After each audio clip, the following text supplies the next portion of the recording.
अरे कोई नीतीश जवाना के आई झेलब अरे मोदी के गोदी में कई दिन खेलब मोदी के गोदी में कई दिन खेलब मोदी के गोदी में कई दिन खेलब कोई नीतीश जवाना के आई झेलब कोई नीतीश जवाना के आई झेलब दूसरा के गेट में कोई मोदी के गोदी में कोई दिन खेलब मोदी के गोदी में कोई दिन खेलब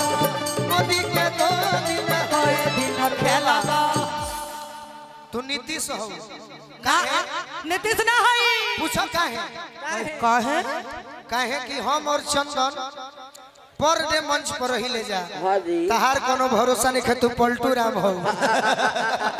ये हो नहीं सकता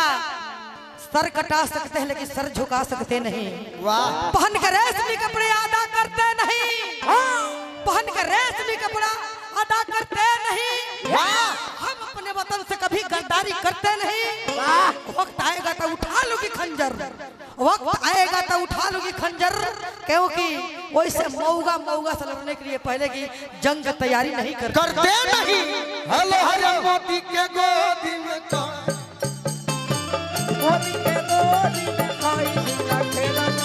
मोदी के गोदी में कोई दिन खेलना मोदी के गोदी ए पलटू चाची तू ही हो कि फिर मैं कुर्सी के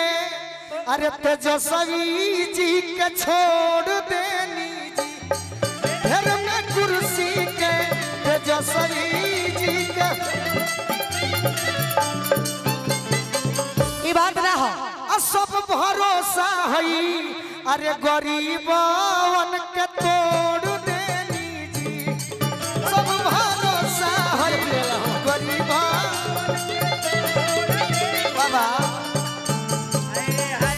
कहियाले भाजपा के चौकी पर रोटी बेलब कहियाले भाजपा के अरे चौकी पर रोटी बेलब अरे मोदी के गो मोदी के गोदी में कोई दिन खेलबो मोदी के गोदी में कोई दिन आओ आओ आओ आओ होई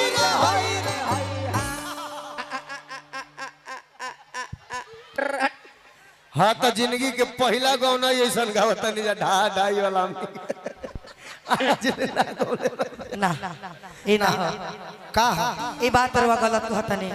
कि दिल जे बना